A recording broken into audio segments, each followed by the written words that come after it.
Okay guys, let's go. So you want to know what the first sign that the war in Ukraine is coming to an end? Yeah, I'll tell you now in a moment. First of all, about this background image. Russia is not our enemy, our government is.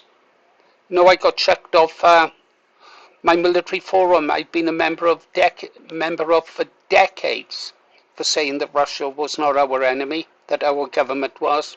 I was accused of being a traitor. Trouble is, most people don't understand how the world works, do they? Yeah. Truth of it is, after the fall of the Soviet Union, Russia wanted to build closer ties with the West. Yeah, it's a country, it's rich in resources, oil, minerals, lots of stuff, yeah. And they wanted to sell it to the West, to make Russia better for the Russian people. That's not what the West wanted, what the globalist masters wanted, the Zionists wanted. They want complete control of Russia. They want to break it up into 7 separate countries, sell off its utility companies, gas, electric, oil, off to their cronies, the elite, the 1% of the 1% who control most of the wealth in the world, and just enrich themselves further at the expense of the Russian people. Problem was, President Putin came along and put a block on that, didn't he? Yeah, used the country's resources for the benefits of the Russian people. Take a look at the videos of Russia, the cities, the subways, the streets. Then look at videos of cities like New York, London, Paris, Berlin.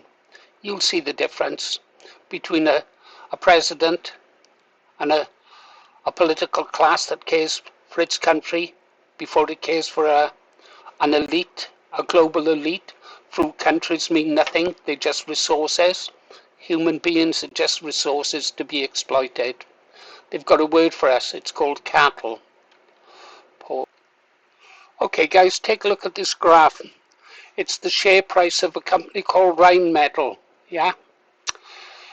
Based in Germany, but it's international. It's an arms dealing company, yeah? It's owned, or rather it's controlled by the globalist banking system, most notably BlackRock. BlackRock are the biggest controllers of Rheinmetall, yeah? When the war started, so to liberate the East Donbass, its share price was 96 euros. At the close on the 24th of July, the share price closed at 1,037 euros. Yeah, that is an increase in the share price of a staggering 972%. 972%. Let that sink in. And Rheinmetall isn't the only company. You've got companies like Palantir, yeah, whose defense secretary in the Ukraine is closely linked to. I think their share prices are up something like 600%. Now, I used to be a day trader, and I understand these things now, they work.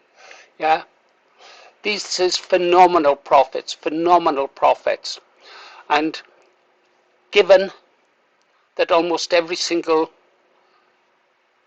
politician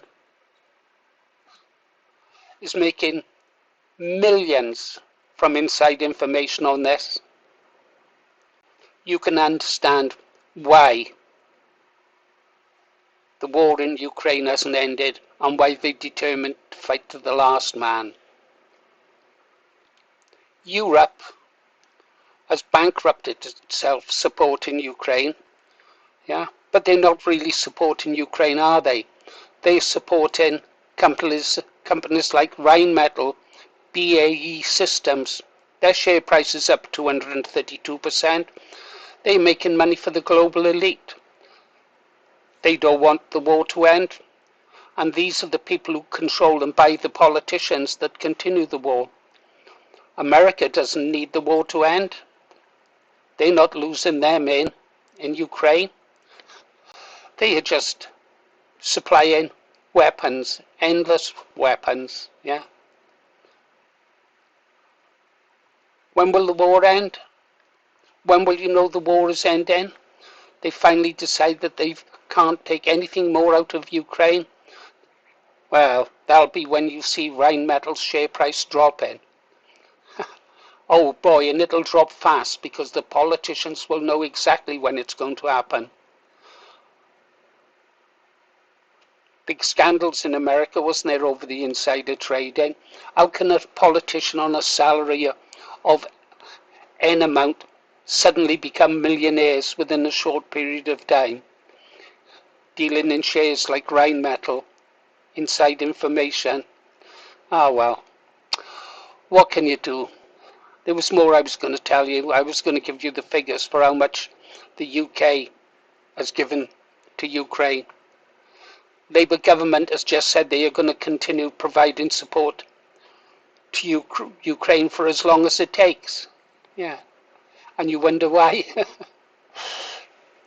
UK will continue to do it until the people behind Rheinmetall and BAE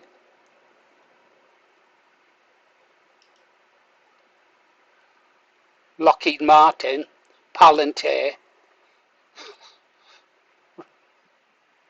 can't take any more from us. Staggering, isn't it? Staggering. Oh well, you've been listening to Paul Morris, the Green Arrow. Russia's not our enemy. Our government is. Global Zionism's our enemy, not the Russians. See you on the next one.